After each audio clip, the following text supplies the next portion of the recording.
Hey, what's going on? Welcome to the stream. Thanks for tuning in, guys. We will see how this all sort of plays out. We are testing some things out over on shorts. We'll see how it kind of goes.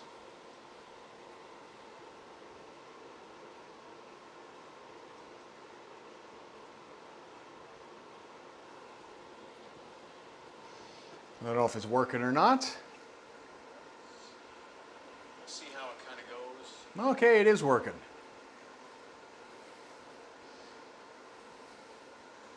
So there's the short stream.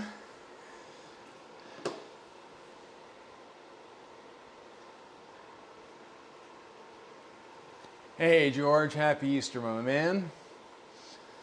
Yeah, we're just gonna do a little test of things here. So I do have a vertical short stream running concurrently.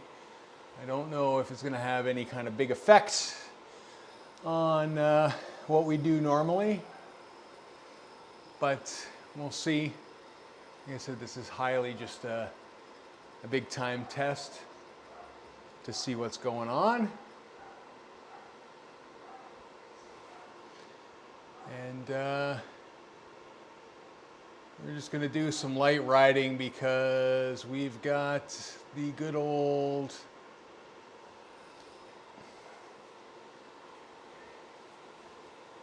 ZRL finals this Tuesday, and we've got racing on Monday, so we're just keeping the legs moving.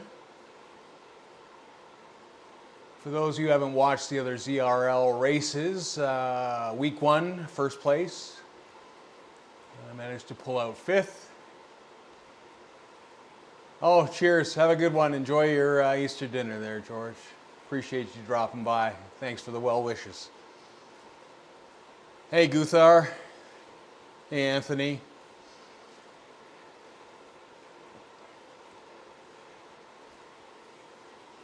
So ultimately, we are, like I said, we're just kind of testing things out. We have the regular stream.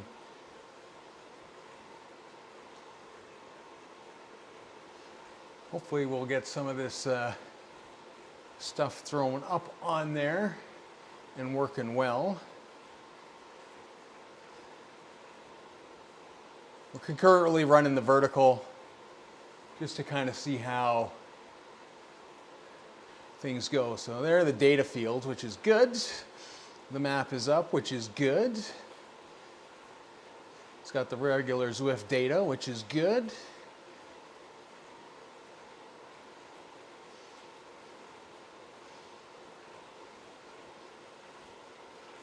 So far, so good.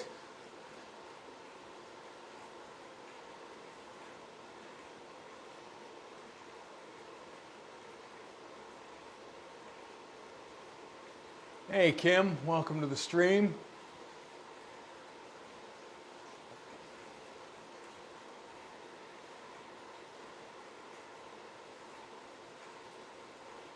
It's kind of wild because both chats are in different places. So even though both these streams are on YouTube, I can see them in different places. So it's kind of wild. Hopefully you guys are having a great Easter weekend, spending some time with family and friends. Like I said, not racing today.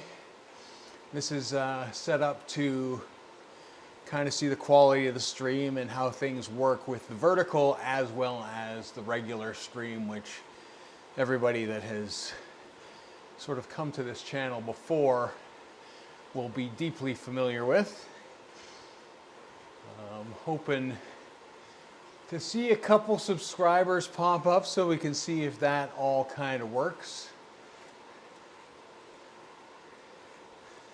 In fact, maybe we will just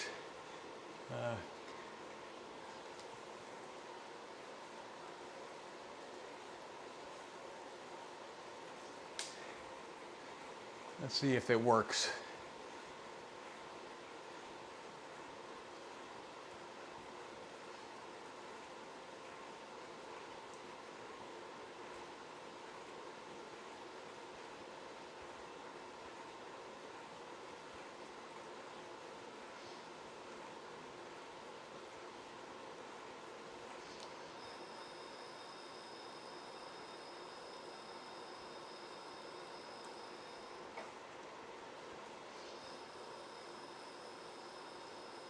Oh, wrong prompt.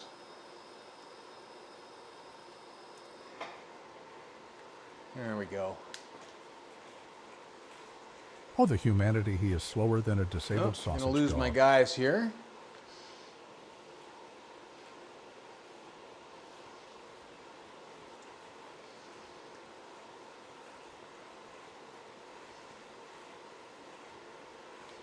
Nice, nice. Okay, and the sausage dog appears to work on the vertical. So that means the subscribers work on the vertical. It means everything kind of works. Oh, thanks RT for checking that out. I'm trying to do both myself and kind of just get, like I said, this is going to be a chill ride. We're just kind of keeping the legs moving for Monday's race and ultimately Tuesday's ZRL, which is the more important of the two. First week, team took first. Second week, team took first. So we're doing what we can not to burn ourselves out at the end of the day. So we're just kind of taking it chill. We're way over our mileage for the week anyways, so it's kind of interesting. I wish they would combine this in YouTube somehow. That I could see both sort of streams at the same time, but that's not how it works apparently. How you doing, RT? Happy Easter, my man. Hopefully you're having a good weekend. That is the one thing that the vertical reminds me of an idea of having a webcam pointing at your back and using it as the player's avatar. You know, it's funny that you mention that because I thought about at one point for the stream was kind of having a camera up in behind here. Kind of a top-down-ish look, and use it as a sprint cam. So as we got towards the end for the big sprint, you would see, because usually what happens is like when I sprint, I lean forward and I'm like way too up in the camera. I mean, it's good for 99% of the things, but again, little things at a time is kind of a thought at the end of the day. Finally had a chance to put some K's. Oh, nice. Nice. It's always good. Yeah, we're going to ride for about, I don't know, I want to say an hour, maybe two. I do have a higher paced endurance workout that I'm supposed to do. But like I said, I just want to kind of save that little bit extra energy for this week's effort. It would be nice to do well in that final ZRL race. Like I said, the first one, I had my best finish in a ZRL race ever. In fifth, which is big for me. Thanks to Miguel. Miguel was a legend in that for going on the early attack and making the pack work, so the team could pull up at the end. And then at the end of the day, I mean, it's all kind of good. I guess the bot does not recognize the other stream, so nobody can see sort of the auto text in there, but that's fine. I should be doing some zone 2, mind you, for quiet spin the Taylor. Yeah,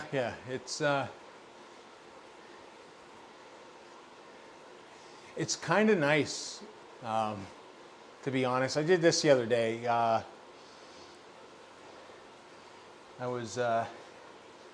I had just finished kind of reducing a bunch of stuff, and I think I overstretched and I was feeling a bit ill. I started my workout on Saturday, which was VO2 max. It wasn't going to happen. So I just came and did this, and it was nice. And I feel way better today. Way better. Oh, we'll see that cowbell come up in the vertical stream. See how that looks.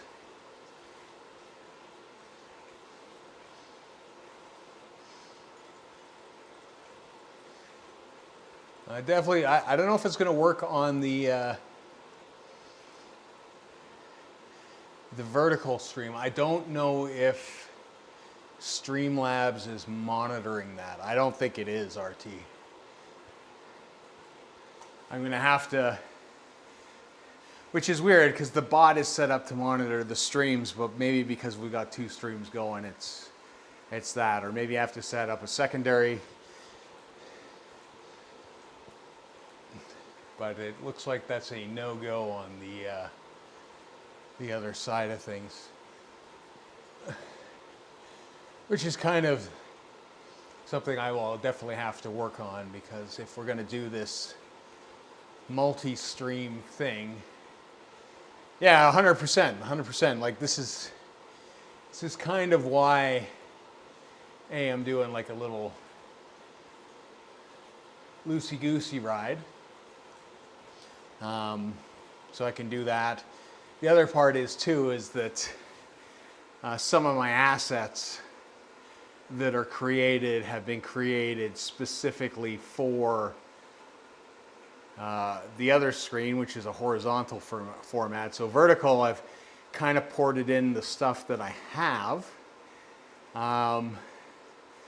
in order to kind of see, number one, if the stream would work and if it would overpower things, which we'll see. We'll see how it kind of goes and see the quality afterwards, because I think both streams are encoding on this end separately. So it is a little bit more of a stress on the system, but as long as it plays out, it's okay. And then from there, if it works out well, then creating the assets. And if it gets watched, I don't honestly know if if it is worth having the 2 streams in the sense. I don't know. Like my vertical stream is, I mean, granted, I didn't announce any of this and I'm just riding, and so the views will be down anyways, and I'm not racing, so it's kind of noodling along. So we'll see.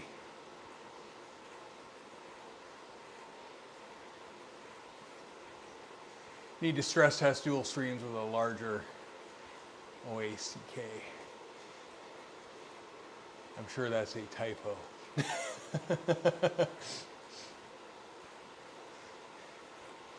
But yeah, it definitely seems to work well. And this is completely different streaming software. So normally I stream with OBS, and this is Meld, which is a totally different thing. For the multi-stream thing, it's done some things really well in that the microphone for one, is directly into both. So I don't have to do secondary sources. It's doing that split automatically. Everything else is kind of customized. Seems to be doing relatively well, which is cool. Again, it's just kind of utilizing what's there. If I can hit the Zwifters on the vertical stream that are out and about, that's great. Because I know in a lot of ways, from my mobile usage and when I watch people on mobile, it leaves a bit to desire to, what's the word I'm looking for? For a horizontal stream, watching it on the mobile phone with the chat, it just doesn't do a great job of that.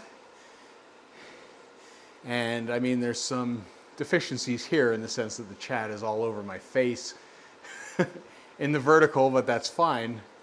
The gameplay pretty good, and naturally you're either going to have to clip multiple screens in to get the entire Zwift overlay, which you can do, or in my instance just use sauce as your main thing. The thing for me, even on mobile, I don't go vertical.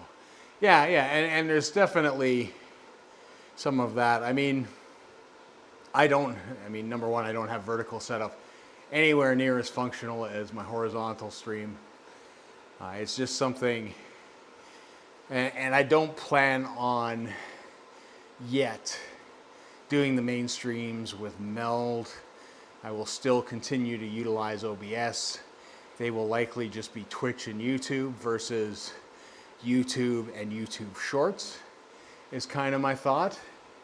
But it's always worth kind of going out and experimenting and see what is what at the end of the day.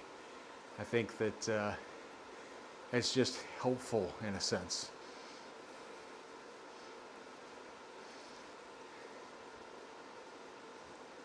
And I mean, the other part of it is too, I mean, if you want to do YouTube shop talk, is like YouTube has definitely been pushing the shorts platform. Anybody that makes shorts will know that compared to your regular long format videos, that they get pushed out there a lot more. So there's definitely that. The live stream is added, so you are hitting. There's a lot of Zwift streamers. There's a lot of us, which is great, and I like that, and I hope there's more. And there's some other things that I kind of want to do. I have some ideas in terms of racing and multiple people on the stream, and some of those ideas I want to kind of kick into play when I have the chance, because I like kind of pushing the envelope. It's just like when I tried my 360 outdoor live stream, while it worked, it didn't work because the bit rate via mobile was nowhere near sufficient enough to carry something like that. But it's worth the test. It's worth the test and worth the try to just kind of see how things basically work and potentially look at solutions moving forward. The problem with the outdoor ones is that you're going to start carrying a ton of gear that you really don't need on those rides. Like, I don't know about you, but when I go out on the bike, I do have a couple cameras, but it gets to a point where you're still out there to enjoy a ride, and if you have too much gear going, it takes away from that. Unless you are out there specifically to film and everybody knows that, and so on and so forth. Much like the mountain bike videos of old, we would go out, I would hike with a backpack or ride with a backpack full of camera gear, but we also know that it's not going to be like a super flowy, one hit down the trail, it's going to be hike, hit a stunt, hit a stunt, hit a stunt, film, film, film, go on to the next. That's just how production works, I guess, at the end of the day. So it's kind of cool. Kind of cool. And like I said, I mean, we've got what? Just a few viewers on the vert, but also our first vertical stream in a sense. And I don't know how many people are looking for Zwift on vertical to watch, especially a little run like this.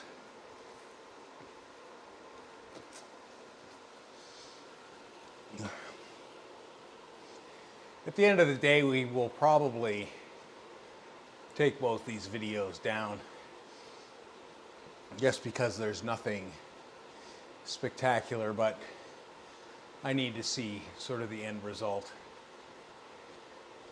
and kind of go from there.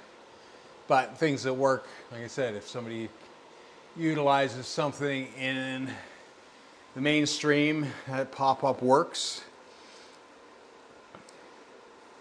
If they utilize it in the vertical, like I said, I got to figure that out at the end of the day. So should be good. Should be good.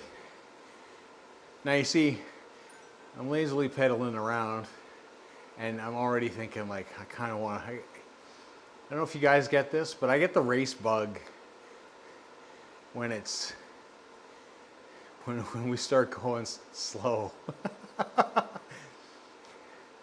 I utilize a pace partner to keep me honest, like I am now. I'm slowing down to let him catch up. But at the end of the day, like I just kind of want to zoom. It's always like that. I don't know if you guys ever go outside for zone 2 rides and you're doing a good pace and you're doing what you're supposed to be doing, and then somebody will blast past you, and all of a sudden, like something in your head, or in my head in particular, just kind of goes, I don't like that. And then you start going faster, and you have no idea what that guy's doing. You have no idea what they're doing on their ride. They could be starting out their ride. You could be 2 hours in. They could be 8 hours in. They could be going on a chill casual ride. They could be doing threshold work. You have no idea what they have planned. And yet, my primitive ape-like mind, all it wants to do is like chase that person down.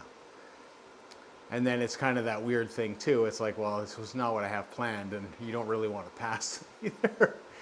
Because it's like, I'm not supposed to be going this fast. You don't want to pass them. It's, yeah. I think we've all been there at the end of the day. But that's just kind of how it goes.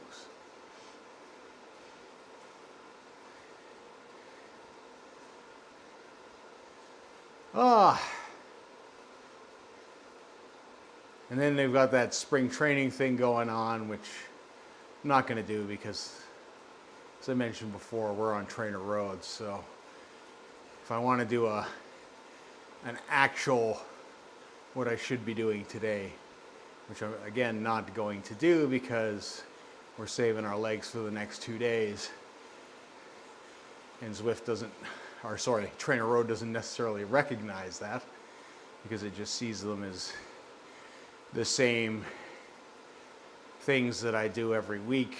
And most times, like, I'm not terribly worried about results. I mean, I go out and get beat badly all the time. It's fine. I'm good with that. It helps push me. But, we're sitting in a position here where I need to be a lot more helpful, where I can't just kind of, because it's important to people, I imagine. It's very rarely, like I said, that we end up sitting in top position like we are. So we got one late race left, and pressure's on. Pressure's on to do well. And it's not portions of that race are not suited for me, which are the two bigger climbs. One, unfortunately, right at the beginning, so I'm gonna have to work, and one at the end, which we'll see what's what. We'll just try to keep as many position points as we can, but there's a lot of sprint points in between. It's gonna be a fast race. Hey Dave, how's it going? We're just kind of noodling today. We're doing some testing.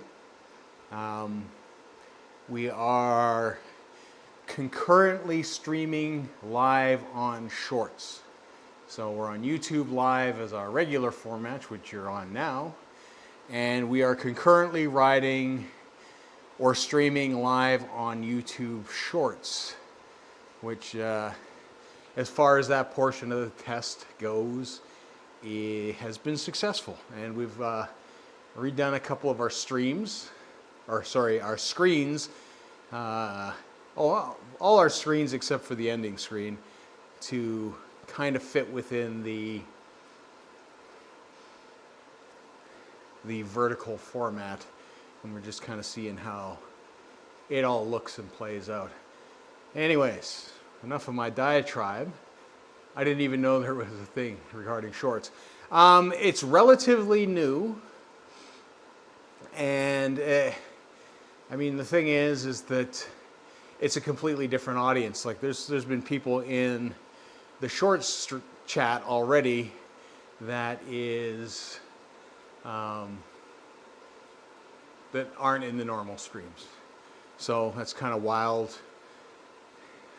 So it just kind of hits new people. And then it's a stress test because the computer has to encode both streams and do that. I mean, I don't foresee myself necessarily using, because it's also different software that I'm using. It's Meld versus OBS. So at the end of this,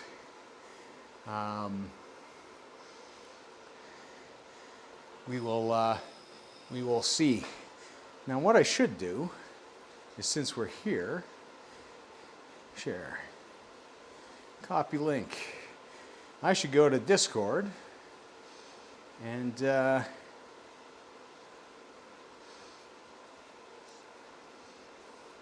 test it out.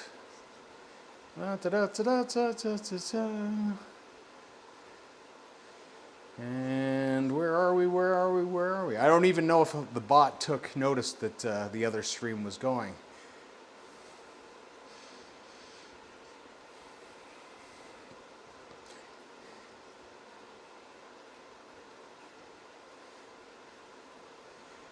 Bike day, where am I allowed? Share your content.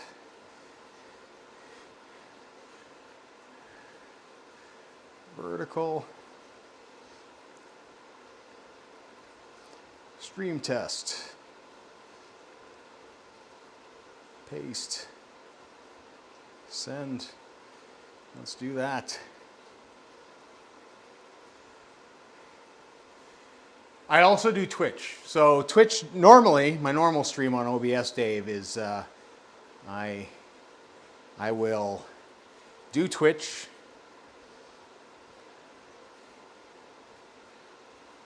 I will live stream to both YouTube and Twitch. It does fairly well in that department because it's taking the exact same stream and just sending it to two different places, so it's encoded once. Yeah. I mean, if you have premium on a platform, there's no point watching it anywhere else. Twitch, like anybody else, I think for me, I've always been primarily YouTube, mainly because I made long format videos. The live streaming came much later. So the audience for YouTube was already there where Twitch it wasn't. So there's a lot of guys that are on Twitch, they have massive audiences. They also live stream on YouTube and they don't have that massive audience. and I'm the opposite way around. My audience is much bigger on YouTube and on Twitch. It depends. Like, I mean, if I know some great people there, they try to help out.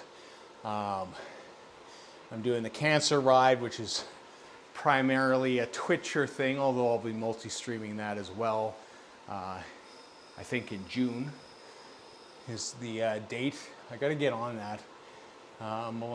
While I am doing what I'm supposed to be doing, I need to definitely make sure that I'm actually paying attention sometimes, because I get distracted with things like this. I get working, and then at the end of the day, it doesn't work.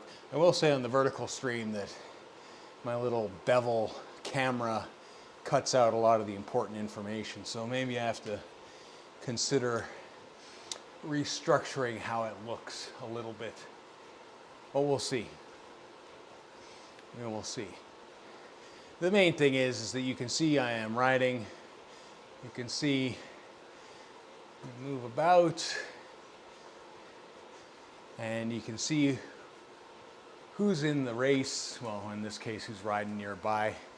And yeah, it seems to be working.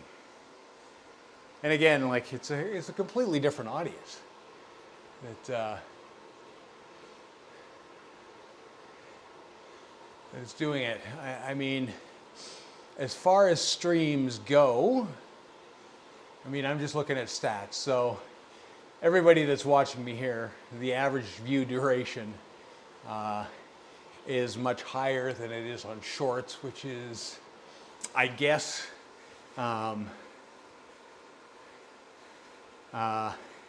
you'll lose some of that. And, you know, the attention span of shorts. Yeah, the issue with Zwift is horizontal screen, so you lose some info somewhere. You're right.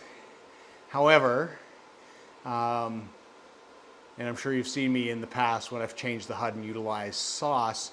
I'm always running sauce. I'm just not always putting it on the horizontal stream.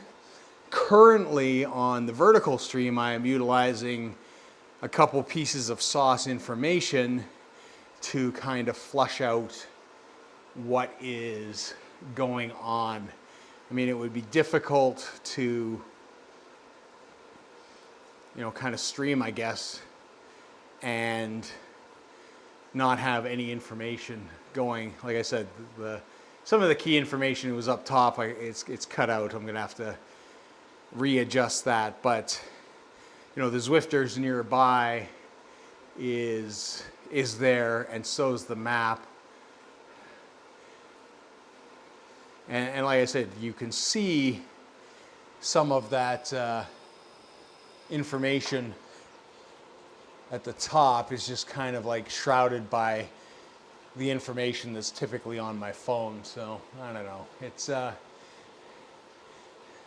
I said, it's a work in progress. The whole point of this is, one, for me to get a casual ride in, chit chat a bit, talk about what anybody wants to talk about, and at the end of the day, go back, review, see what looks good, see what works, see what doesn't work, see if my computer can take the stress, and figure it out from there, and probably make adjustments, do subsequent streams, and then get it to a point where I do a weekend race that isn't part of the main Monday stream, and see how it kind of works out.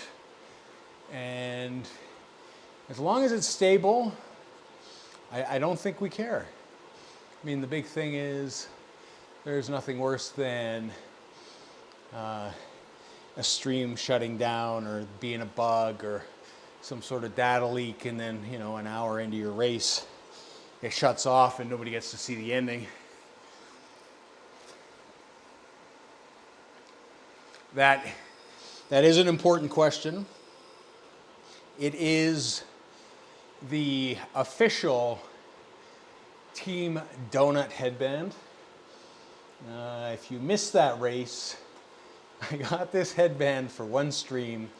Officially, Team Donut is Miguel Steak and Chains, Peter Twite, and Everyday Zwifter and myself, we did a race in Scotland, a Z race, and we went in there as 4 people with a plan to basically get Peter on the podium, as well as just wreak havoc on the field by keeping the pace higher than they probably wanted. And that's exactly what we did. So this is for that, because we went in there and we all had Team Donut as our name, which is just a make-believe team. Everybody knows that I ride for dirt, Miguel rides for dirt, and everybody else has their teams, but we, just for fun, I got this donut headband because it exists. So I figured it's only appropriate. So when we're goofing about, Team Donut it is. But yeah, it's the same kind of headbands. It's the same as like the Miyagi-Do headband and the Cobra Kai headband, and every headband that I pretty much wear is the same thing. I've got some cheaper ones that I was trying out. I didn't like them. They were a little thicker. These ones are pretty good, like thin, and they seem to wick well. I mean, they're completely saturated by the time they're done, but they're not holding. I mean, they're holding water, but they're not releasing water. And then I had some Tokyo Misfit ones, which I really like, but the problem is those get obviously saturated, but this one that doesn't seem to drip, those ones drip. So I don't like them as much. And I mean, I guess doing this pace partner stuff that I've done for the last 2 days as well is helping me build up those drops. Because I don't know about you guys, but my drops account, which was millions, multi-millions, has taken a huge hit since they've done this upgrade thing. And the other part is this is just like low impact kilometers towards the upgrades. Currently I have unlocked level 3 on the Pinarello, which I am on now. So we're level 3 Pinarello, and we are level 4 on the Cadex tri-bike. So those are my 2 main bikes that we are unlocking first. And that has really kind of obliterated my bank account. That, and I've had to buy 2 wheel sets.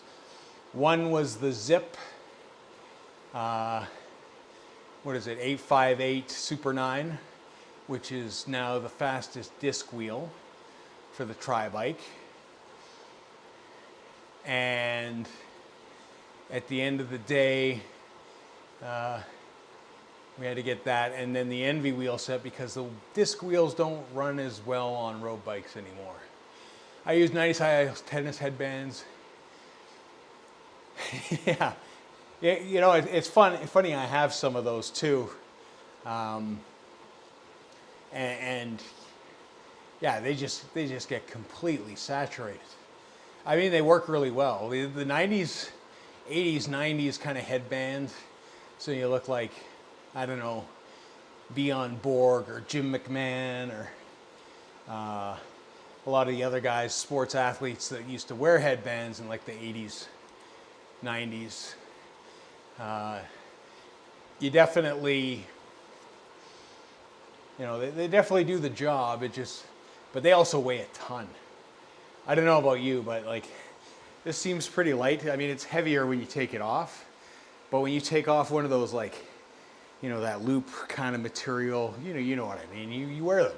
It's that thing weighs a good pound or two. Because I don't know about you, but I lose a copious amount of water and weight in a max effort hour.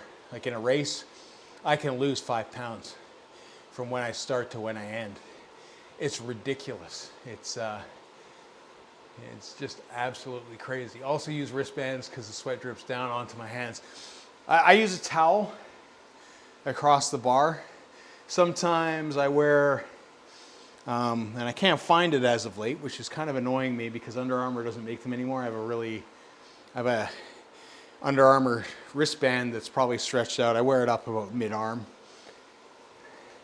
Same thing. It's like when it starts dripping down, the last thing you want to do is lose grip. I mean, it's indoors is such a different beast from outdoors in the sense that you've got wind movement and you're going through and you're generating wind outside when you're riding a bike, whereas you sit on the stationary trainer here and it's, if you want it to be, it is deadpan hot, absolutely crazy. You just, it's nuts. It is absolutely nuts.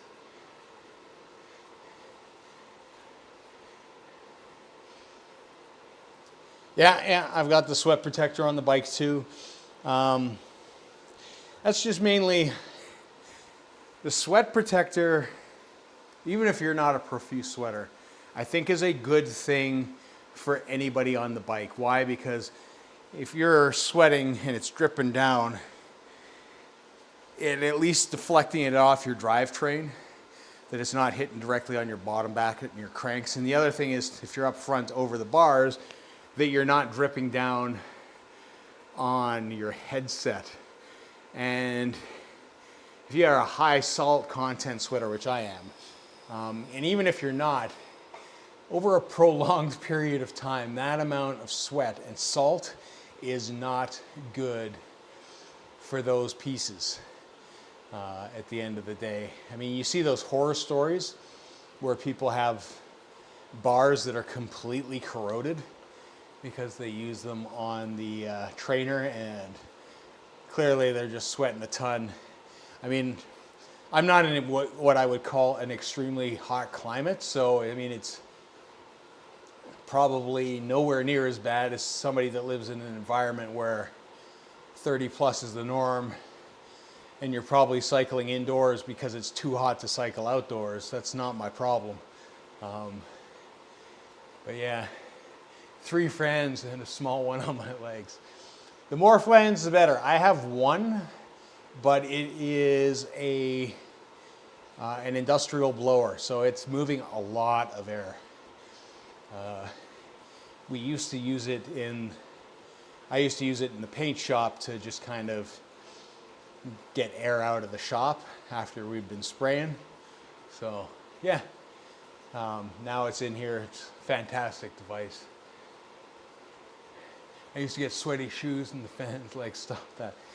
There you go. I take it you must live in a warmer environment, Dave, because I mean, my feet, they get warm now because I switched the pedals on the Cervelo Aspiro, and the Aspiro has like mountain bike pedals on it, so I'm using more mountain bikey shoes, so they're not as well vented as my road shoes. So I feel it sometimes, but still, again, I'm in a cold climate. It's not terribly a thing. Vancouver Island usually. There you go. It's a good spot. I mean, to be honest, I've been looking at moving to the island, hopefully at some point here in the next 5 years. I think it's a lot more akin to the weather that I'm used to. I know a lot of people say that the rain, but being from the UK, that's kind of whatever. I would much prefer the milder climate and the wet. And for me, I think it's honestly sea air. I think it's the smell that really gets me. I've lived in Alberta for too long, and it's dry here, and it's, your skin, your hair, everything just gets all crusty. I don't know, it's wild. I often say that, when I'm talking to family. What I miss about home is I miss the sea air and the smell of the sea, and just being right by the sea, actually. I mean, it's for me to hit any kind of water like that, it's a 10-hour drive. It's ridiculous. Whereas a long time ago, I could be there in 10 minutes, be at the sea, all that kind of stuff. Now, granted, Scotland can be cold and windy and wet, and people will tell you that wet cold is different than dry cold, which is true. But I don't know about you, but -40 weather is so ungodly. It is no thanks. I will take wet cold -10 every day of the week over -40 relentlessly for weeks on end. No thanks. And I mean, I lived in northern Alberta too, so I mean it was really bad at the time. But glad the high school days are past me, in the sense that you're not trying to walk about in -40 degrees Celsius and look cool, which is virtually impossible. Yep, no mosquitoes is the best. I'm from Saskatchewan and the summers suck. Yeah, there's mosquitoes everywhere here. It just takes a little rain and then a lot of dry, which is there's an abundance of in the summer. And then it's Mosquito City. But we don't have the ticks that Vancouver does, I think, is kind of the thing. But at the end of the day, there's always something that you're not going to like wherever you live. I mean, I am much more, I was just in Malaysia in November, and I love the temperature there, but some of the things that can get you there are a little bit different than the things that get you here. Although it's funny, I posted in the Discord because I was jokingly a couple streams ago talking about the wildlife that we come across on rides when we go riding in the mountains, and the wildlife that I actually come across here, and the fact that we have moose that regularly show up. And no sooner had I talked about it, the next day the moose was there, kind of right by the window. I was like within inches of him. I mean, granted, he's not going to jump through the wall or anything like that, but just a young guy. It's there.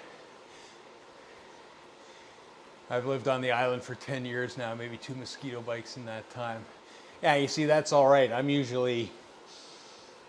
I'll come back from a ride, and it's like anything, man. It's when you ride outside, you can put on all the suntan lotion in the world and all of the mosquito repellent.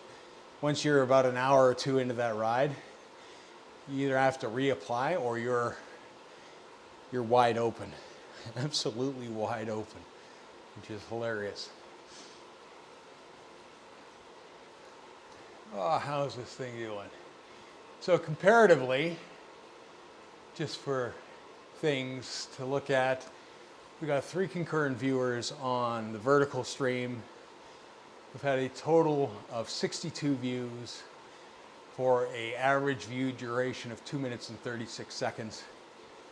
So that's that stream versus 6 concurrent viewers on the regular YouTube, 29 views, which is less, a much higher chat rate, thanks to Dave, and an average view duration of just over 9 minutes. So it's like a completely different stream when you look at it, which is wild.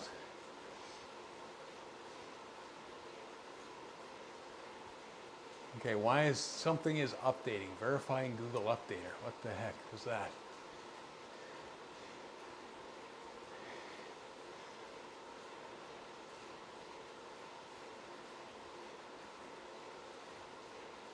And I got a little bit of a hiccup there. And that was something running on my end that just popped up. And hopefully it was just a weird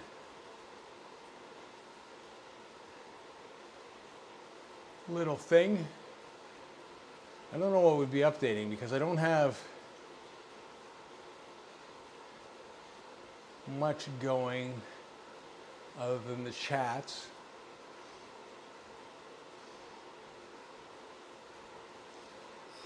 maybe I should probably, always a good idea to stop that and look at what I'm supposed to be looking at, which is that.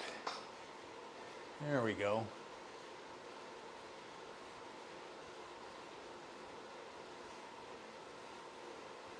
I mean, frames per second looks stable for the moment. We've been going for just under an hour.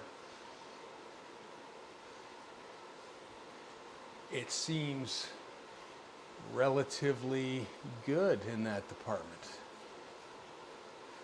Other than that hiccup, which again, I don't know what that was. I don't have anything else running. It must have just been a system thing. No massive Easter plans. We got dinner, which is kind of poorly timed when you think about it. Mainly because we've got ZRL on Tuesday, and then we've got weigh-ins. And like I said, I have a propensity to lose about 5 pounds on the bike for one. Easter, I'm probably going to gain 5, 6, 7 pounds just by, because I'm not going to take it easy. I mean, when else do you get Easter ham? And turkey and stuffing and Brussels sprouts and all that kind of good stuff. My wife always puts together a nice cooked meal. So pretty excited about that.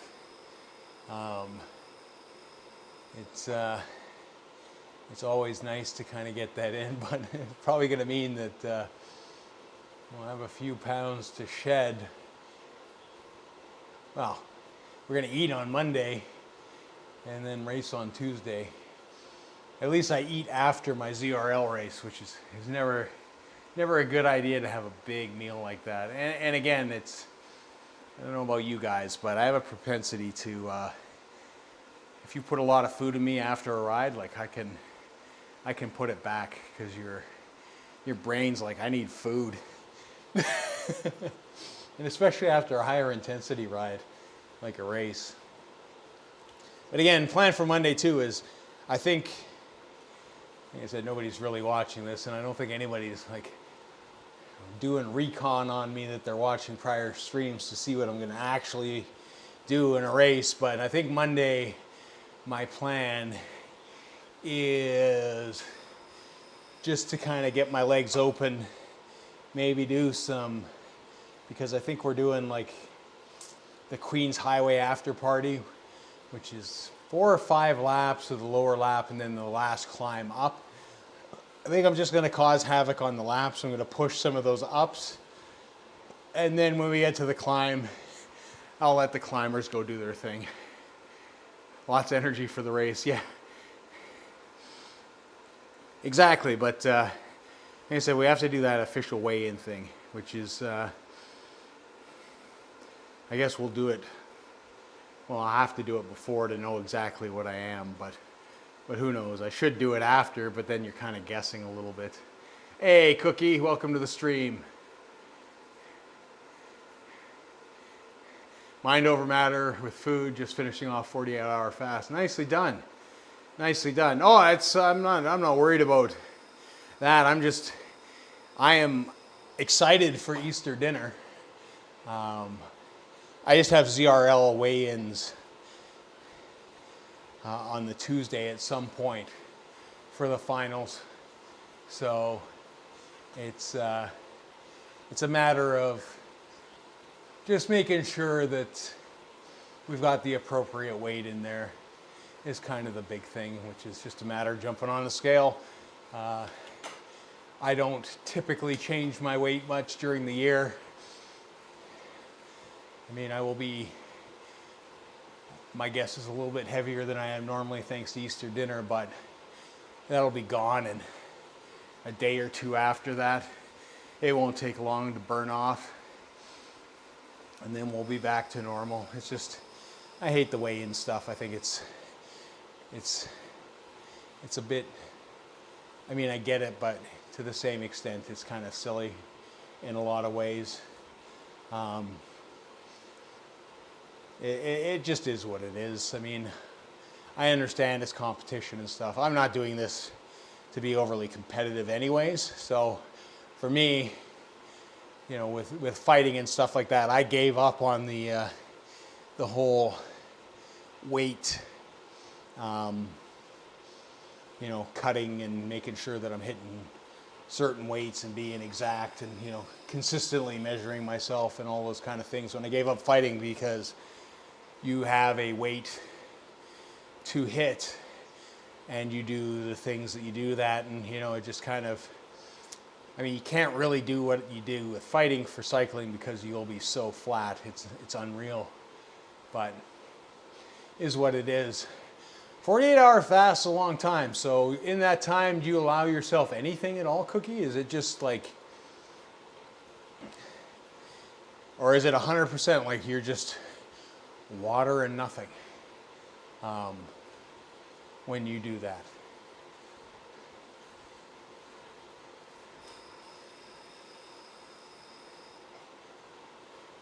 I mean, you can manipulate your weight so easy. Number one, like, all right, thanks for dropping in, Dave. Thanks for helping me check things out and chit-chatting. Have a great Easter, my man. Appreciate you dropping in. Just water. Ooh, just water.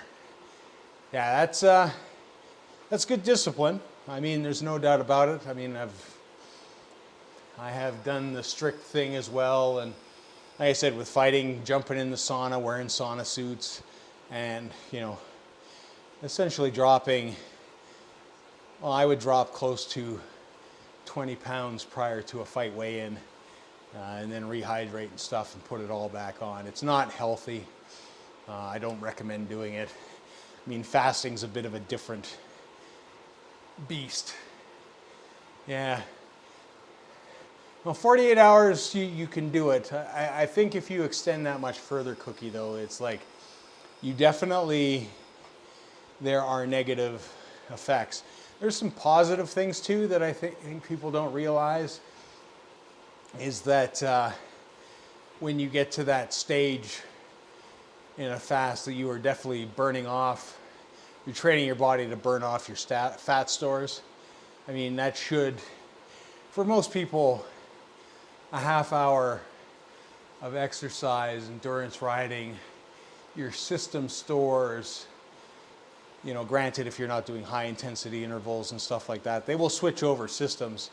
You'll start burning a lot more fat than going to your muscle stores, but I imagine it would take, well, it would take virtually nothing in a fast if you were training hard to burn off that glycogen in your system and then put yourself into a thing. The only problem with that is if you're training, I would say, is that unless you have a large amount of, like, I guess it depends on what your goal is, but I mean, you can cannibalize things when you go too hard. You know, I would say that, you know, getting the protein in there to minimize the cannibalization of your muscles, which can happen, is definitely worth doing at the end of the day. So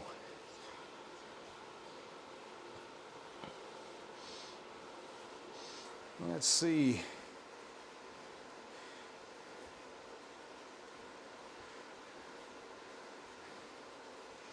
Let's see how these things kind of show up.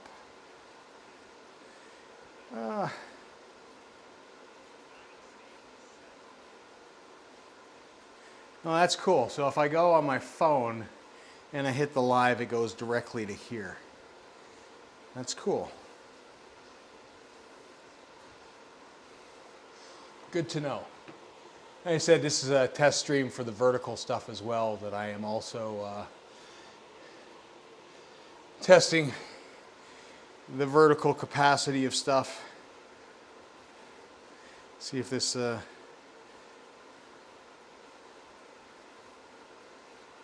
actually sends anything in there.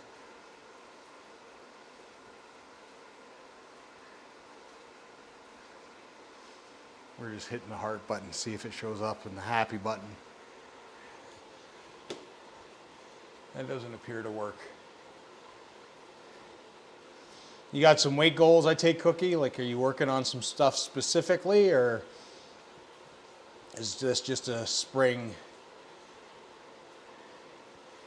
kind of cut?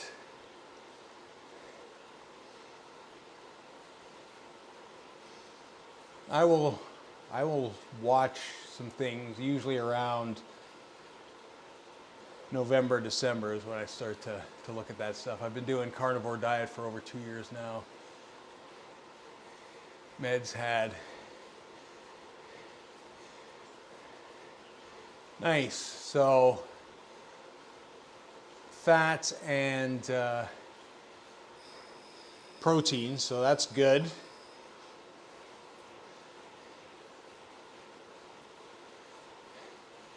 You're probably getting the vast majority of your energy from fats, is my guess. Meds are gone. That's good. That's always a positive thing. My neighbor does that. He was diabetic and switched to a high protein sort of keto carnivore diet.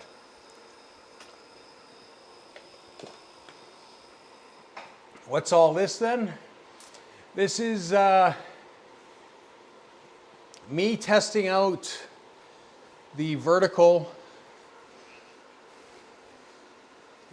stream over on YouTube. So on a mobile device, you get a completely different view than you do with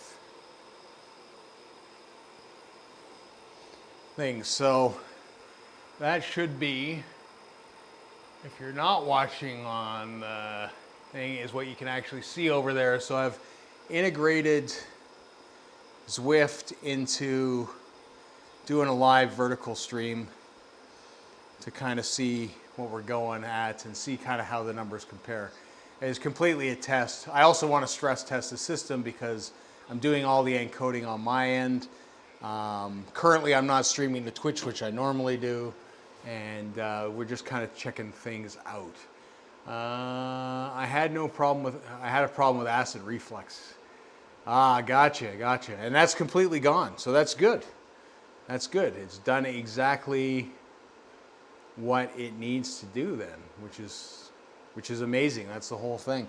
Diets, your diet, what works for one person doesn't work for everybody. And sometimes there's things in our diets that don't agree with us. So, that's awesome that you got that figured out. Because a lot of people struggle with that stuff. 100%. Happy Easter then, Lee. Hopefully you're having a good weekend and you got some good food lined up. I know that's what I'm looking forward to on Monday here after the race. Looking forward to, like I said, I love Easter ham. I love turkey. It's all so good. I'm going to have a good sleep, a good turkey-induced sleep, I think, on Monday. And we're just slow rolling today as we're testing this out. And we've been live for 1 hour and 6. I had some issues prior to launching. Exactly. It's, but it's always good to hear because,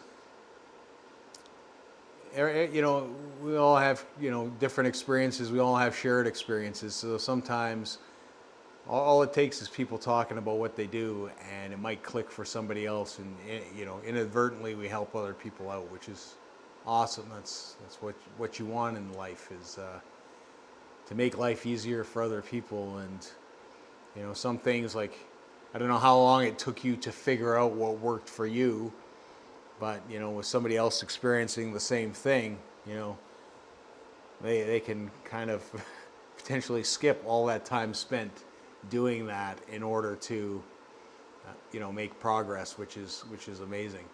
The biggest problem is seed oils. We need to get eating proper food with natural oils from the meats. That's interesting because I don't use a lot of anything like that. I don't.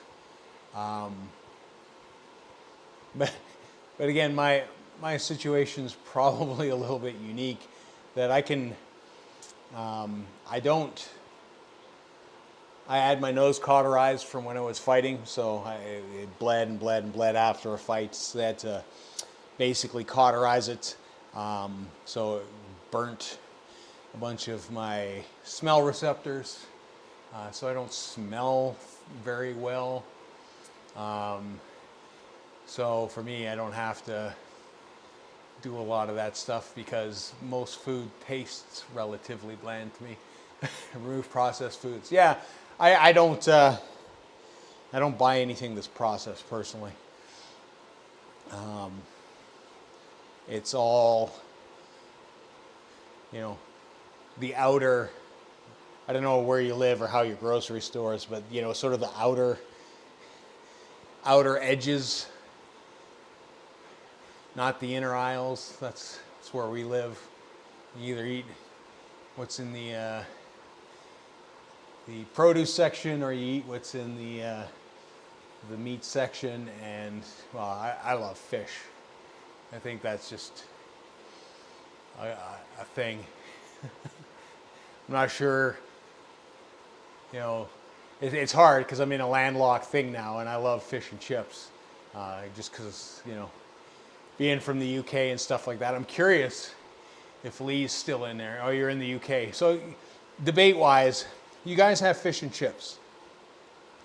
And I think, like, I grew up in Scotland, and then I moved to England, and then I moved to Canada.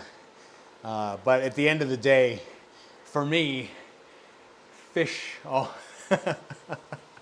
near Holly, near Yorkshire. I used to live in Birmingham, well, just outside of Birmingham. I lived in Redditch. So what do you guys prefer? Fish and chips, haddock, or cod? What is the best? What do you find the best? If you're gonna go get a chippy, what are you ordering? Now I know south. I think if you're in the south, if you're in England, you're gonna say cod. Me, I say haddock from up north. It just tastes different. I like it. I mean, they're both white fish, but it's definitely haddock for me. Oh, yes, you're completely veggie. Have you always been veggie, Lee?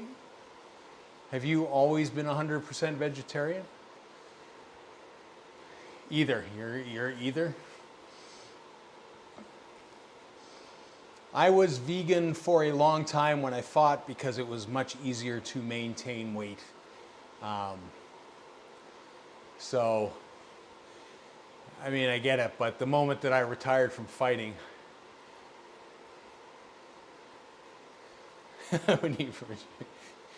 you got to remember, I was in the UK in the 70s and 80s, Lee. It's a lot of things that probably happened back then that nobody would do in their right mind now. 8 years or so. Nice. Now, like I said, when I was fighting, I was completely vegan. I mean, if you watch any of these things like the Arnold Schwarzenegger thing, who is completely vegan, I think at this point as well. The maintaining of weight and the losing of weight is a lot easier when you are doing that, by far. I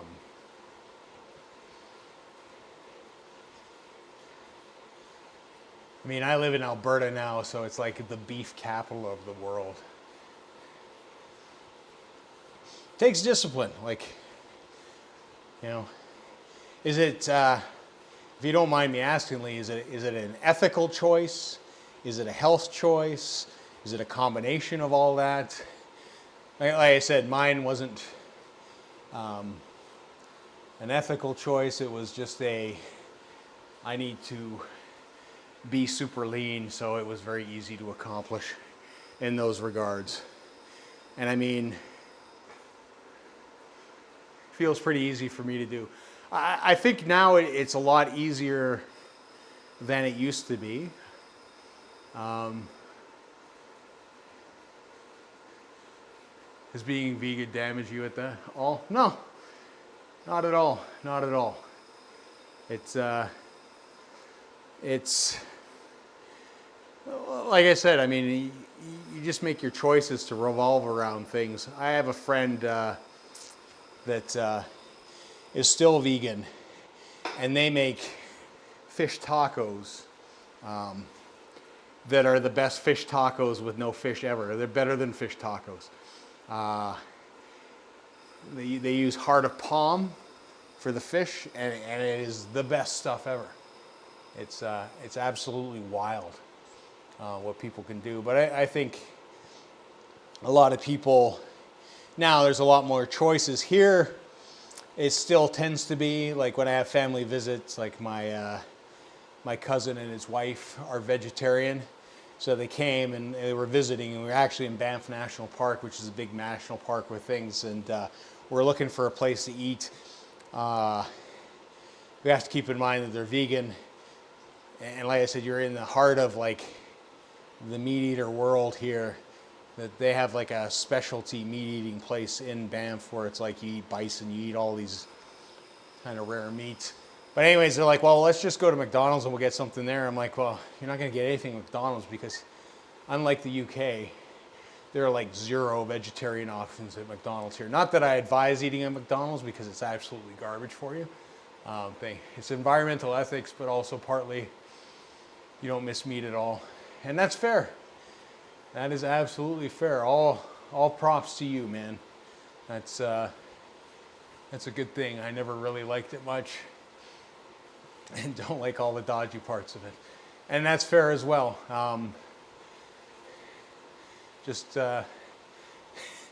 It can get super dodgy. Like I said, I was just in Malaysia, and it's like there is a different worldview on that in a lot of ways.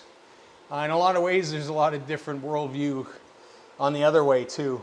Like most. Like I said, I do stuff with go visit the temple and see, the abbot of the temple when I go to Singapore and stuff. And those guys are all completely vegan.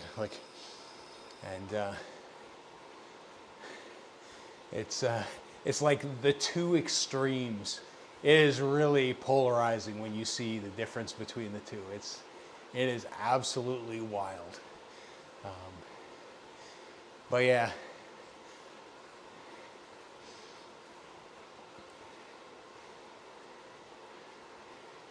Oh yeah. No, nothing. I don't think there's anything off the table, to be honest.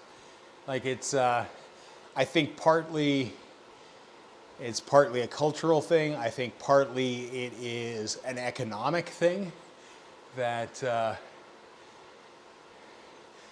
sometimes you got to eat everything because man, like you got to survive. If I lived in the Far East, I would change to veggie. It's probably safer to do that. Like like I said, in Malaysia I had some great food and all that kind of stuff. There was some stuff I didn't ask. Not about to ask. I don't want to know.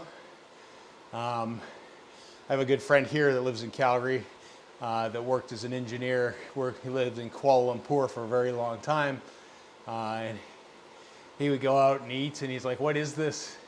And they're like, do you like it? And he's like, yeah, it tastes great. He's like, then don't worry about it. So, you don't want to know.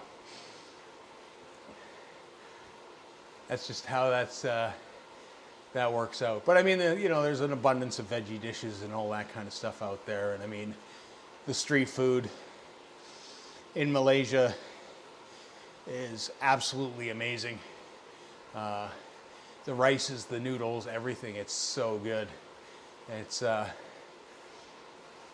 it's abundant to get that stuff everywhere. But like I said, it's definitely you can go one of two ways. One of the guys that I trained with we did a similar trip about 5 years ago, and he's completely vegan. And he said it's the best food he's ever had. And he went out of his way to have a strictly vegan thing. I went to last month, and I thought, I was heaven with beef. I wouldn't want to know as soon as they replied, well, do you like it? You know, there's no good answer coming after that. That is 100% true. And, you know, I mean the same thing. I'm like, I taste good, but I'm never eating this again because I don't want to know. Couldn't get bell pork. Ah.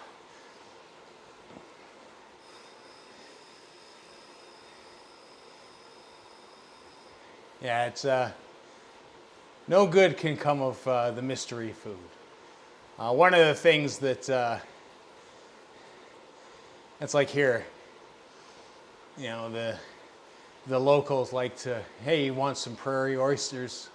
I don't know if you guys know what prairie oysters are, but if you let them play that one, they will feed you a prairie oyster all day long and not tell you exactly what you were eating. It's and then at some point let you know after you've partaken in eaten hundreds of prairie oysters. And they think it's funny. Explain prairie oysters? Prairie oysters are basically the balls of cattle. So they'll fry them up and they're prairie oysters. That's what they call them. But they are basically testicles. So they will let you eat testicles all day long. And like I said, especially if you don't know, they'll be like, oh yeah, prairie oysters, they're great. And people like them. I don't think I would ever eat them on purpose. I've probably eaten them accidentally. But not something that you probably go out there. Although I guess there are people that like them. They exist for a reason.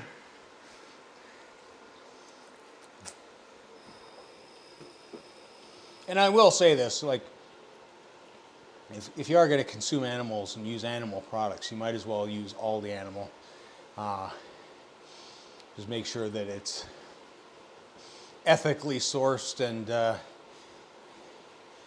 you're not eating something that's endangered or, you know, just taking one part and throwing the rest of the way, because there's no need for that kind of crap. Yeah, prairie oysters. See, the prairies, there is no water around here. Like, there is an ocean. I can drive. I have to drive at least 11 to 12 hours in one direction at 100 kilometers an hour to actually hit an ocean. That's just the simple reality of where I live right now. There is no thing. It's and like I said, I love fish, but I don't eat a lot of it because you can't get fresh fish here, so there's no point. No, it's again, it's one of those things that it's like,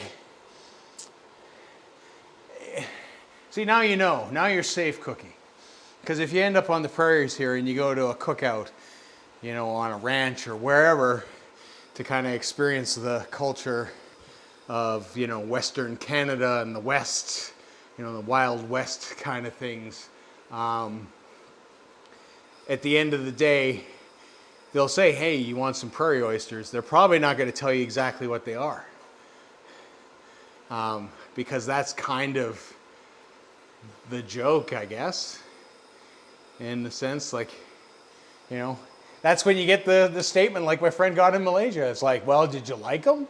Like, yeah. Well, then you don't want to know. You don't want to know what it is. I like kidney but hate liver. Not a liver fan myself. Used to be, I mean, Scottish people eat all kinds of organ meat. And I definitely did as a kid because it's a cheaper cut. So, especially back in the day, right? Like, I mean, again, lots has changed over time, but like you said, in the 70s, it's, in my world anyways, if it was put on the plate in front of you and liver made it there every once in a while, which is horrible to me, you would eat it because you were toast otherwise. And you're not wasting food. So there's all that kind of boy. Haggis boy. Ah, yeah. You see, and that's something you can't get here either. You cannot, number one, for the life of you, get haggis here. And I do like haggis. And I realize that haggis isn't for everybody, but it's, I enjoy, weirdly enough, I enjoy my haggis. I guess it just comes with the territory.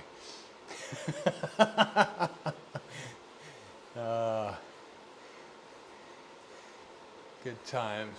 Now it's time to check in on those stats. Let's see. So just to compare, we got 2 concurrent viewers on the vertical stream. We've had 75 views with an average view duration of 2 minutes and 47 seconds. Just terrible. Here we got 7 concurrent viewers. We got 54 views and an average of 7 minutes and 47 seconds. Again, I'm not racing, and this is just me kind of jammering along, chit-chatting with you guys. So, I mean, it is maybe not the most entertaining. Although, sometimes I wonder if listening to me heavy breathing and, like, I guess the appeal of it is not the heavy breathing. Well, it might be to some, but the near death every race that occurs because I send it to the end of my limits and pretty much die. But like I said, tomorrow's race we're going to wreak havoc, and then the climb we're probably going to let the climbers fight it out on the after party just to save a little bit, because the breakfast crits and grits race on Tuesday for all the marbles is gonna be the hard part, I think, and we gotta save some legs for that at the end of the day. It's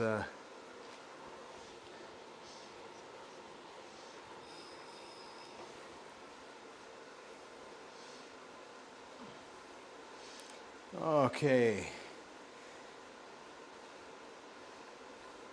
See if this works. RT was in here earlier. He was helping me test some things out, and the unfortunate thing is the bot doesn't recognize the vertical stream chat as it does the mainstream chat. Hence why I don't have me on YouTube videos. I'm like that.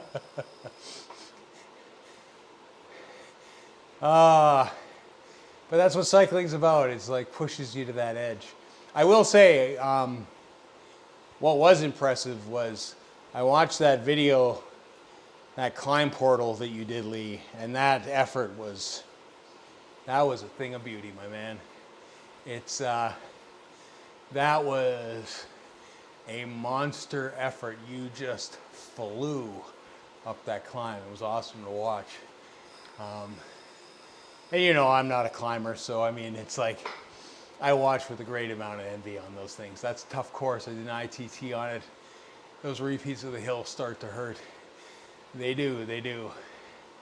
That's what people like to see. I think you're right, Lee, is that people like to see somebody else suffer. At the end of the day, they want to see it. Because we all get there. We get on the bike and we're riding, and it's just, you know, you feel like death. And if you're not live streaming it, you think you're the only one that feels that way sometimes. And it's definitely not the case. That's the interesting thing with live streaming, I would say, or Zwift racing in general, is that you can't read exactly how much torture you are putting people through.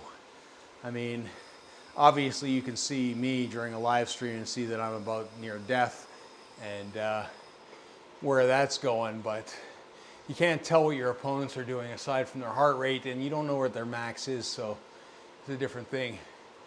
What did you think about the ladder races? I think it was interesting. It was fast though, man. Like that, there was no chill in that race whatsoever. I got spat out on of all things Jarvis Climb. I almost got dropped in the S's. I had to do like a 600-700 watt effort just to kind of stay with the main group. And I knew my days, like I only had a couple of those in me, and I was kind of at the end of my rope because I had 4 races in 5 days and I did a big Sunday ride. So, I mean, I wasn't ready for that effort. And I think that it's going to be fun. Like you said, it's 5 versus 5 on a regular basis. So I think that'll be fun. I think it's more akin to crit racing, which is good because, you know, everybody has the right or phenotype, and I am much more suited to short punches, recover, sprint, those kind of races than long sustained efforts. So I think, yeah, and mixed cats. And that's the thing, like I'm trying to stay with the big group. And I mean, there's like in a 5 versus 5, because the placing matters, if somebody goes down the road doesn't mean that, I mean, somebody will chase him probably from your team, or you will have to, as a team, chase him down, but it doesn't mean that you always have to keep up. Yeah, I think it's a good format. I like the multiple team idea as well. I kind of wish there was the crit racing, like the crit series, maybe limited, 3 or 4 people or 5 people, and then you had a 4, maybe 5 team max limit in there, so it would make the whole, because the big thing with crit racing is the attack, counterattack kind of behavior, or just sitting in and doing what you want to do. Sorry for the crap writing. I better talk. It's all good. It's all good. I'm not worried about it, man. It's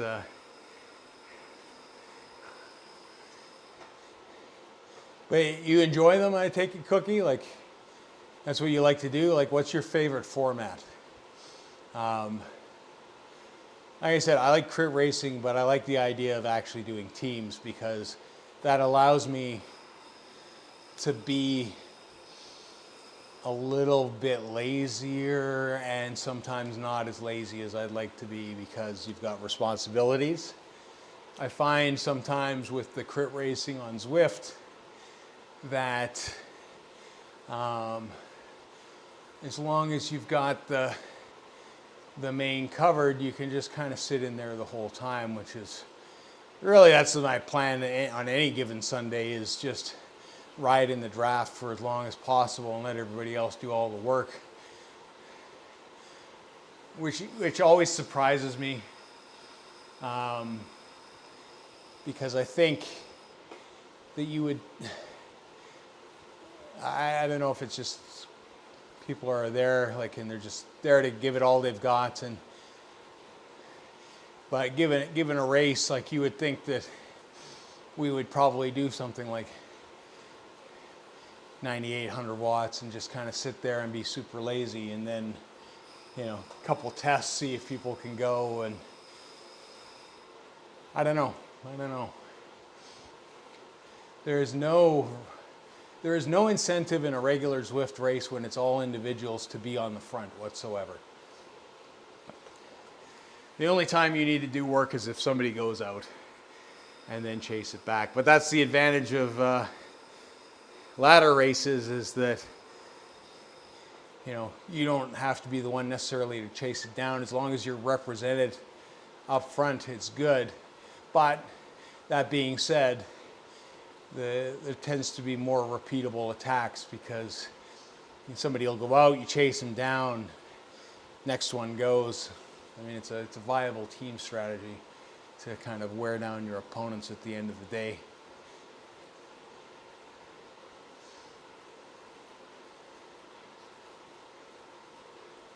$980 watts would be 14 watts a kilogram free. Wow. Woo. Woo. That is fast. That is fast. 14 watts a kilogram, that'd be nice. 14 watts a kilogram for me would be, what? Like 1360, which I'm not capable of. Not indoors, not at all. Not even close. I can get close to 1,000 indoors. And then I start getting scared, like my bike's creaking. I'm worried that I'm gonna snap the rear end because it's tied into the trainer and you're pushing really hard, and it just gets scary. But I mean, I guess that's what crash replacement's for and warranties for, is that it does break. It does. I mean, this bike owes me nothing anyways. I think it's close. I think we're over 40,000. I think we're close to 50,000 at this point on this bike, which is a good amount of kilometers. We are still original drivetrain minus, this is our second chain that we're on. So maybe got one more, 70 kilograms. Yeah, that's all right. So that puts you, what, 140 and 14, so 154. Yeah, you see, even in my young and fittest days, like I said, I could weight down to 165 pounds for a weigh-in, but my natural walk around was 185 pounds. I mean, it's, which I'm pretty much at now, kind of hover around that anyways, but I am nowhere near as lean and as fit as I was in my 20s and 30s at that weight that I am now. Which is interesting. Like, it's interesting how body composition changes over time. You know, it's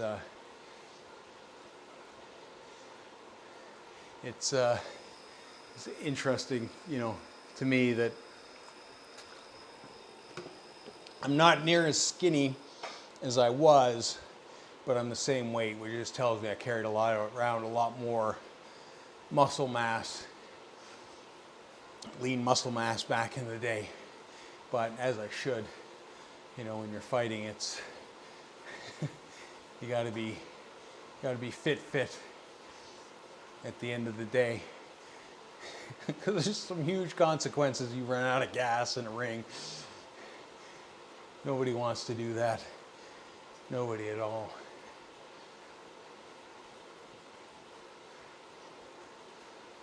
Now, so far so good, it seems, on this end of things.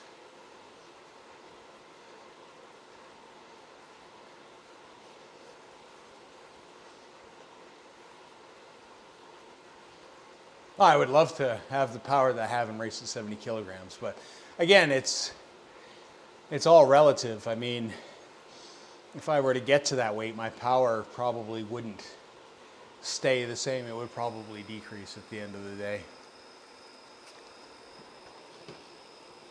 That's just how some of that stuff works. And I mean, I do a copious amount of weight work. I don't know, Lee. I'm just kind of like, I'm not going hard, obviously, doing 60 watts at the moment.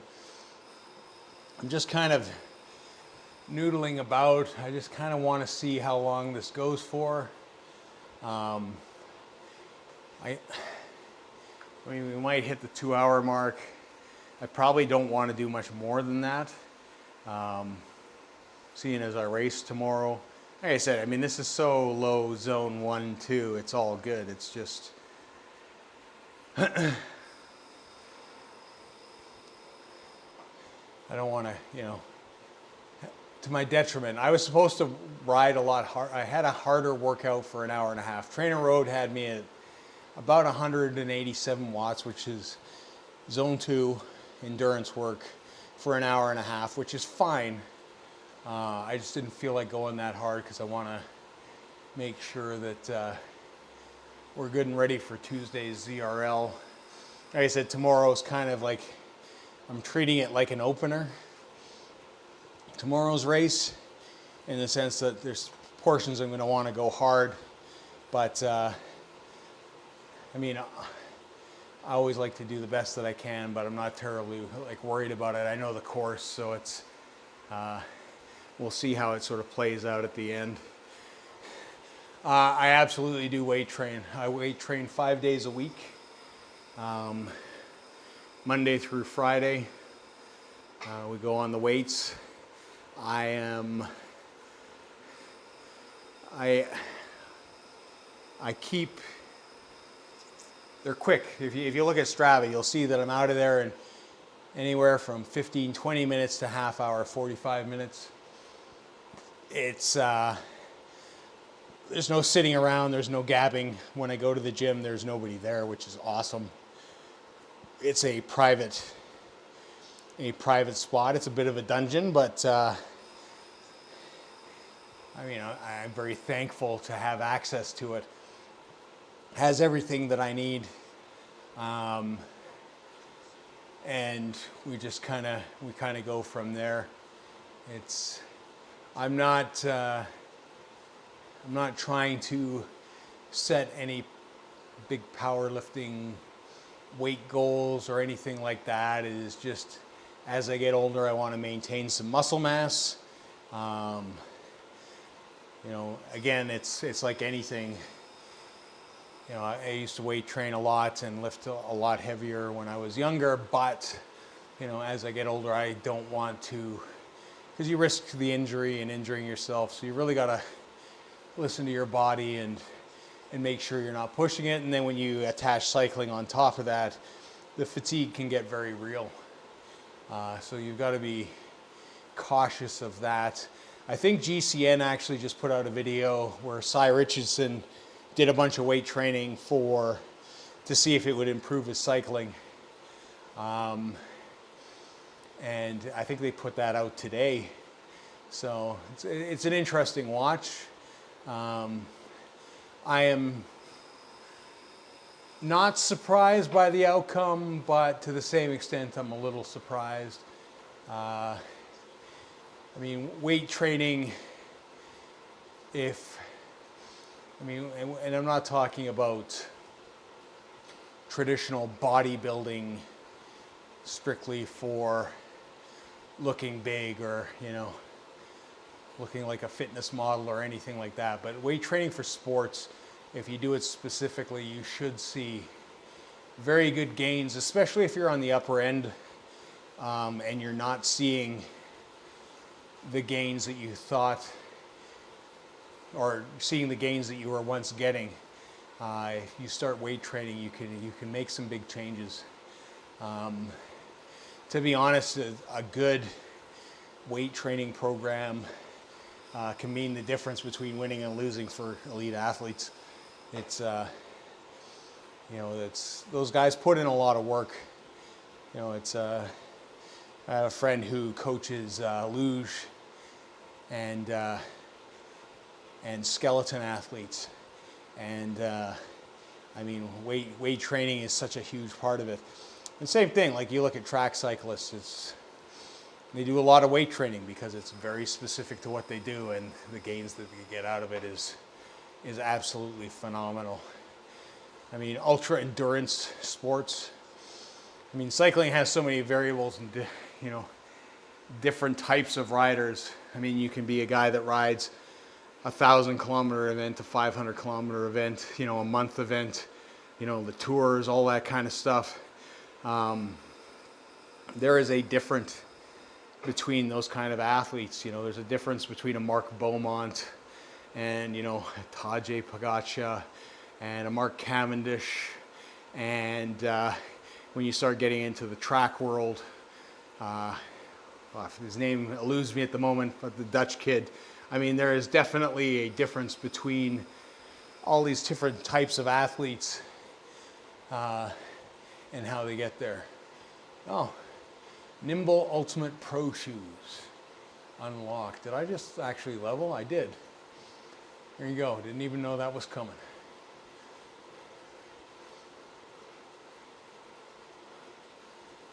So yeah, it's. I think it's beneficial. Like it's. Like I said, you don't have to go in there, and you don't have to lift heavy every day, and you don't have to. You know, you don't have to be sitting there with the gym bros, and you know, trying to muscle up. You know, 3 plates a side. You don't need to do that stuff. You can go in there, and it's. Even for things like core stability, which is big for any sport, and especially cycling, you know, even your legs, even though you work them all the time, you can work on stuff. I mean, everybody hates Bulgarian split squats, but Bulgarian split squats are the best thing in the world for it. Ah, yes, Harry Leveson. Thank you, Peter. That kid is a beast. He is a beast. I love watching that guy ride. It is, he is such a pleasure to ride. And I mean, you take a look at Harry's build and you put him next to someone like Jonas Vingegaard. I mean, these are two completely different human beings. Both amazing cyclists in their own rights. But, you know, you put Jonas on the track, he'll get destroyed. You put Harry in the tour, he will get destroyed. But in their own individual things, they are absolutely phenomenal human specimens. It's awesome to see. Welcome to the stream, Peter, and happy Easter, my man.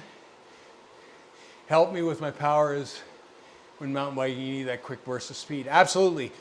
And that's the thing, like even like forget road cycling and you talk about mountain biking, those are different people as well. The one thing for mountain biking, I will say that anybody that does it, strength training is beneficial because nobody crashes as much as mountain bikers in riding sports. Especially when you start going from, if you go from cross country to enduro riding and then, you know, go to downhill riding and then to free riding. I mean, you're getting bounced around a lot. So having the muscle mass to protect yourself is a big thing. But I broke my shoulder in 2019, which sucks. Mountain biking, I have dislocated this shoulder twice. That's why I look maybe a little bit awkward. This is dropped down. You can see if I put my finger there, there's about an inch where it goes. 100%.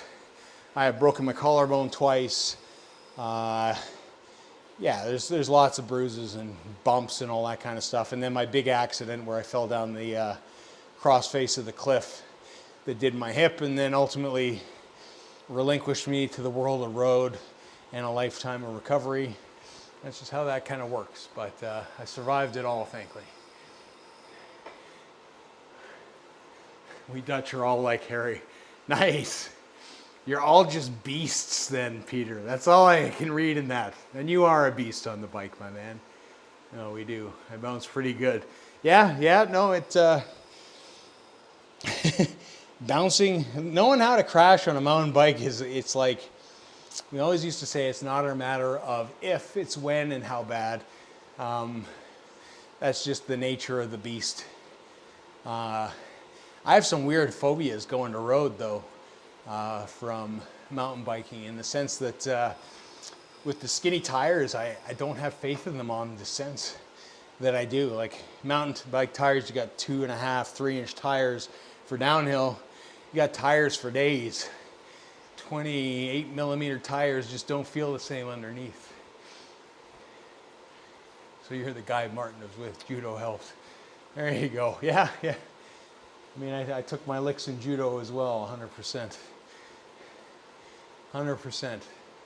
Yeah, it's, you know, that's a lifetime of sports. You get beaten up. And you know what? Like you said, judo helps because first thing you learn in judo is how to fall and tuck your head so you're not like, I don't know if you've ever seen downhill mountain bikers and freeride mountain bikers. A lot of time they wear what's called the Liat brace, which is on the shoulder neck, and it's to stop your neck from basically snapping from the impact. I never wore one, but probably knowing how to tuck and roll, like you said, helped a lot.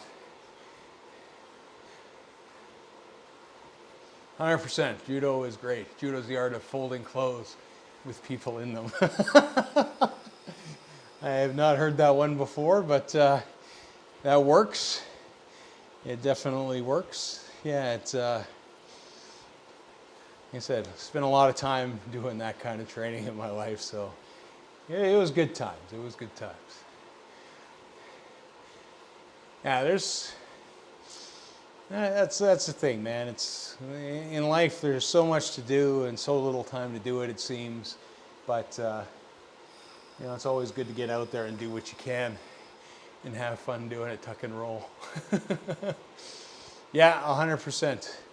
It's like I said. I mean, it's mountain biking, downhill mountain biking, especially. You're gonna hit something at some time, or get bucked, or get thrown, or hit a tree. It's interesting, even in environments like here in the mountains, like it's thick forest and stuff like that. We'll ride through trails, and you'll have your bars out, and you'll miss trees by about millimeters on either side, and you'll thread the needles. You'll have guys that come up from the States, from places like I want to say like Utah and Arizona, that don't have any kind of vegetation like that, and it freaks them the hell out.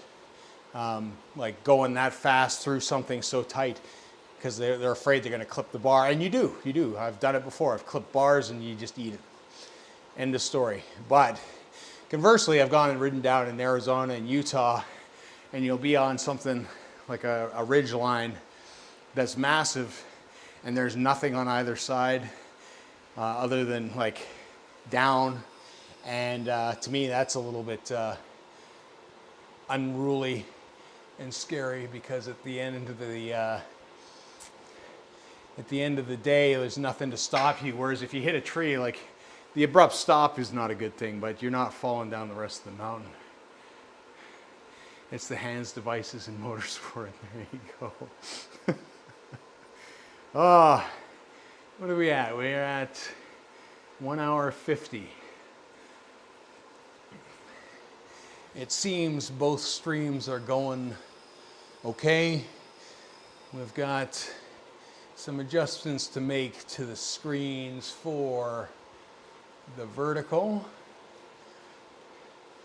I'm just going to take a coffee break here and take a look at a couple things that I got to look at. FPS is good. Data rate seems to be good. It all seems good. We'll jump over to the stats again. I wish there was a way to integrate both into the same. So 84 views on short stream with a very low average duration. And I would say they're getting comparably closer, but that's just the norm, I think, for granted the watch time. If I don't touch a tree or a boulder with any part of my body, it's not a good day. And that's it. It's again, you get so used to the environment, Cookie, that you ride in. It's wild when you switch things up. It's always interesting. It's like, you know, the roads here are a certain thing. When I was in Malaysia, they are a completely different thing. When you're in Singapore, they're a different thing again. It's you know, having perfectly smooth roads is not something we're used to here, because it gets so cold in the winter and then so hot in the summer that everything just cracks, and it's like you're consistently watching for cracks and fissions in the road and all that kind of stuff. Like when I first got the SL8, my first ride in the mountains, I slashed the sidewall and actually chipped up my brand new wheel set, just because that's how bad the roads are here. It's just part and parcel at the end of the day how things work. What are we at? I haven't even really, like I said, I've been so busy talking and yammering away that I haven't been paying attention to what I'm doing, and I've been watching stream sats in the chat more than anything. Here, Meal prep, catch you later. Nice talking to you, gents, as always. Awesome. Thank you, Cookie, for dropping in. Happy Easter, my dude. We're almost at the 2-hour mark. I think I will bring it home maybe, and we'll call it at either 50K or 1 hour and 50 minutes. And then I'm going to go and check this out on the flip side and see what's going on. Like I said, the vertical stream, if you haven't seen it, it needs some changing for sure. Absolutely for sure. Because it's a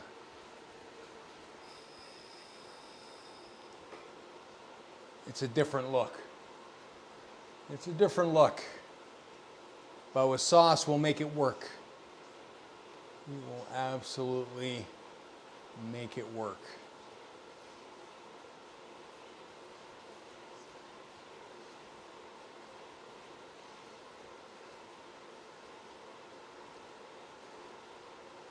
Take it easy, Lee. Thanks for dropping in. Appreciate it.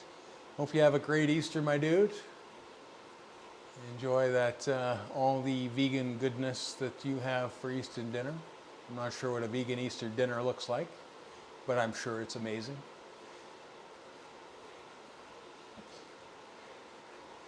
Oh, I forgot. I remember what I forgot now. I've created something that I think is hilarious, that other people might not think, but you know, I am also a guy that finds disabled sausage dogs amazingly funny. So we'll see, but I forgot to put that in. We'll have to save that for another day. I'm not going to spoil that all, but I think we're going to quit to the end screen here as we, well, I got 0.5K, but we're going to shut things down. Again, I appreciate it.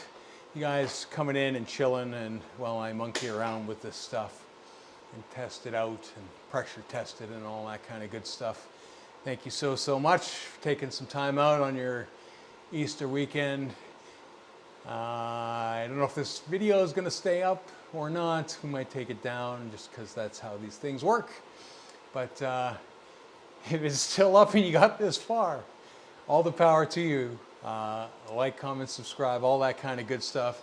And we will chat with you all later.